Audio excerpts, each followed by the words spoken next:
नमस्तेस्तु महामाये श्रीपीठे सुरपूजिते शङ्खचक्र गदाहस्ते महालक्ष्मी नमोऽस्तुते।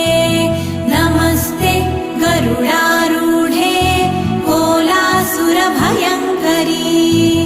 सर्वपाप हरे देवी महालक्ष्मी नमोऽस्तुते। महादेव्यै च विद्महे विष्णुपत्न्यै च धीमहि तन्नो लक्ष्मी प्रचोदयात्।